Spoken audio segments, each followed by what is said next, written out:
शिक्षा के अंदर सबसे ज्यादा ताकत होती है। शिक्षा ही आपको संपूर्ण बनाती है, ऐसा लोग कहते हैं। आज शिक्षा देश की कहां जा चुकी है, ये अपने आप में सवाल है।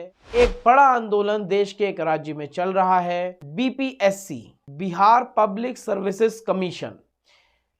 लाखों बच्चे इससे प्रभावित हो रहे हैं। किस तरह इन बच्चों के साथ राजनीति की जा रही है और क्या कुछ देश को इससे नुकसान हो रहा है, और जो राजनेता हैं किस तरह से वो राजनीतिक भुट्टे सेक रहे हैं, ये तमाम सवाल खड़े हो जाते हैं जब पहली बार प्रदर्शन नहीं है। तमाम अलग अलग क्षेत्रों की, सेक्टर्स की अगर बात करें, चाहे वो शिक्षक हों, चाहे वो यूपीएससी के छात्र हों, चाहे वो अब बीपीएससी के छात्र हों, इस तरह के आंदोलन निरंतर देश के अलग अलग जगहों पर चलते रहते हैं।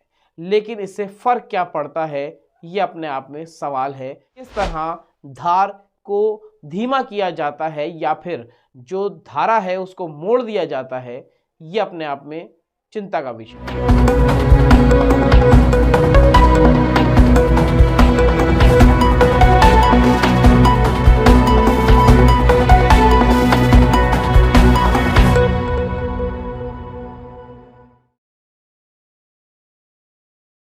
नमस्कार, मैं मोन्टू राजा, एंटी करप्शन इंडिया से स्वागत है आपका।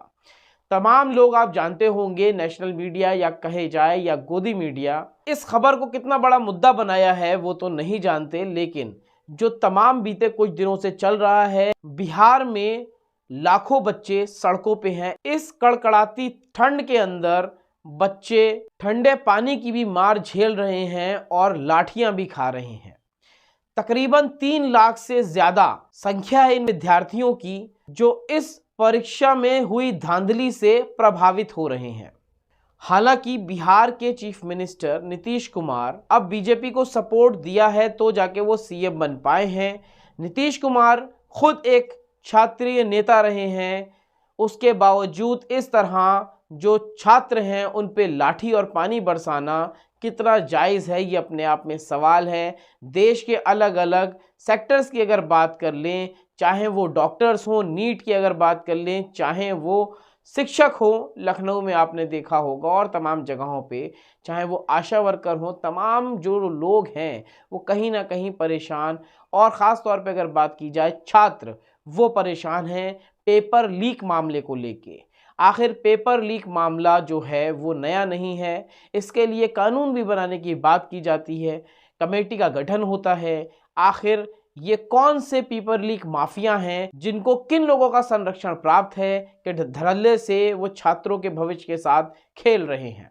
बिहार के अंदर डबल इंजन की सरकार कही जाती है, बावजूद इसके जो सरकार है वो सक्षम नहीं दिखाई दे रही है पेपर लीक या फिर एग्जाम्स के अंदर जो हो रही है धांधली उसको रोकने के लिए।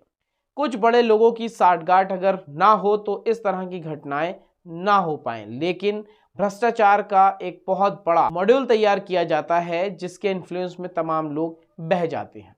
तमाम जो छात्र हैं सैकड़ों हजारों की तादाद में बिहार के अंदर प्रदर्शन कर रहे हैं। जो तस्वीरें सामने आ रही हैं ठंड में, किस तरह बच्चों के ऊपर पानी की बौछार और लाठियों की बौछार हो रही है, ये अपने आप में चिंता का विषय है। यही भविष्य है जो बिहार पब्लिक सर्विसेज कमीशन है, उसके ये बच्चे हैं। परीक्षा के अंदर धांधली हुई है, यही बच्चे पुलिस में भी जाएंगे, यही बच्चे एडमिनिस्ट्रेशन का हिस्सा बनेंगे और आज उसका भविष्य देखिए किस तरह जिद्दोजहद में वो तमाम बच्चे सड़कों पे हैं।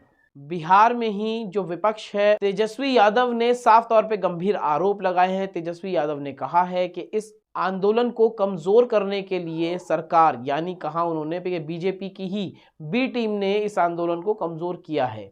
क्या कुछ उन्होंने कहा है, एक बार सुन लीजिए। और आप सब लोगों को हम बताना चाहेंगे कि जो शांतिपूर्ण तरीके से जो धरना था, जो भूख हड़ताल थी, उसकी ताकत कुछ और थी। इस बीपीएससी के आंदोलन को कुछ लोगों ने गुमराह करने की कोशिश की है।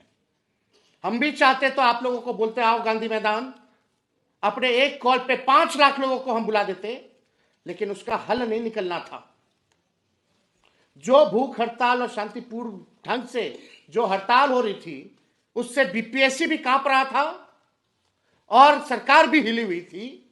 लेकिन सरकार ने नया फॉर्मूला निकाला कि सरकार की बी टीम, बीजेपी की बी टीम, कुछ जो राजनीतिक दुकानदारी करते हैं उन लोगों को आगे खड़ा किया गया और गांधी मैदान आंदोलन को ले जाना पड़ा। और जब पिटाई हो रही थी तो कुछ लोग कह रहे थे कि हम सबसे आगे खड़े रहेंगे, सबसे पहले वही भाग खड़े हुए। यह आंदोलन को खत्म करने की साजिश है। हम कई बार इस बात को बोल रहे हैं, हम कोई राजनीति यहां करने नहीं आ रहे। राजनीति करना होता तो हम भी गांधी मैदान में आप लोगों को आह्वान करके अपनी राजनीति को चमकाने का काम करते हैं। जिस तरह से तेजस्वी यादव ने कहा कि किस तरह बीजेपी की बी टीम है जिन्होंने अपने ही लोग जो हैं इस आंदोलन में भेजे, और वो लोग जो थे उन्होंने बढ़ चढ़ के इसमें कहा कि हम इसको गांधी मैदान लेके जाएंगे आंदोलन को, जिसके बाद वाटर कैनन चलाए गए और लाठियां भांजी गई बच्चों के ऊपर। और जब लाठियां पड़ रही थी, सबसे पहले जो ये कह के खड़े हुए थे कि हम सबसे आगे रहेंगे, हम आपके साथ रहेंगे, वही सबसे पहले वहां से गायब हो गए। तो किस तरह ये राजनीतिक हिस्सा है, आप समझ सकते हैं। जिस तरह विपक्ष आरोप लगा रहा है कि हम चाहते तो हम भी ये मूवमेंट आगे बढ़ा सकते थे, या फिर इसमें हम भी भीड़ और इकट्ठी कर सकते थे, लेकिन हमने इसमें पॉलिटिक्स नहीं की। ये तमाम आरोप जो है तेजस्वी यादव ने भारतीय जनता पार्टी या फिर कहा जाए कि नीतीश के ऊपर ही लगा दिए हैं कि भारतीय जनता पार्टी की जो बी टीम है उसने ही इस आंदोलन को कमजोर या फिर खत्म करने का षड्यंत्र रचा है, जिसके तहत ये आंदोलन जो भूख हड़ताल या फिर शांतिप्रिय तरह से आंदोलन चल रहा था उसको जिस तरह नए मोड़ पे लाके खड़ा कर दिया है, उससे आंदोलन कमजोर होगा। पहले जो आंदोलन चल रहा था उससे सरकार के अंदर दबाव बन रहा था, सरकार जो है उससे डर खा रही थी। इस वजह से बीजेपी की बी टीम ने इस तरह का षड्यंत्र रच इस आंदोलन को कमजोर करने का प्रयास किया है। इस तरह के छात्रों के आंदोलन देश के अंदर नए नहीं हैं। बीते कई सालों से जो पेपर लीक माफिया हैं उनके खिलाफ आंदोलन निरंतर जारी है, चाहे वो नीट के बच्चे हों जो डॉक्टर बनेंगे, चाहे वो यूपीएससी के हों या फिर शिक्षक हों। तमाम इस तरह के आंदोलन देश के अलग अलग हिस्सों में चलते हैं। आप क्या सोचते हैं, इस तरह के आंदोलनों का भविष्य क्या है? अगर पेपर लीक माफिया जो हैं उनके खिलाफ अगर सरकार कदम नहीं उठा पा रही है तो फिर इसमें विफलता किसकी है? आखिर बच्चों को उनका भविष्य अंधकार में क्यों ना दिखे? इस तरह की राजनीति जो हो रही है या फिर इस तरह का भ्रष्टाचार को लेकर कार्य लोग कर रहे हैं, इन पे अंकुश क्यों नहीं लग पा रहा है? आप क्या सोचते हैं? अपनी राय प्रतिक्रिया कमेंट द्वारा जरूर साझा करें। अगर चैनल को अभी तक सब्सक्राइब नहीं किया, सब्सक्राइब, लाइक और शेयर कर लें। एंटी करप्शन इंडिया न्यूज को आप फेसबुक, इंस्टाग्राम और ट्विटर पर फॉलो कर सकते हैं। अगली अपडेट के साथ आपके समक्ष फिर प्रस्तुत होंगे। नमस्कार।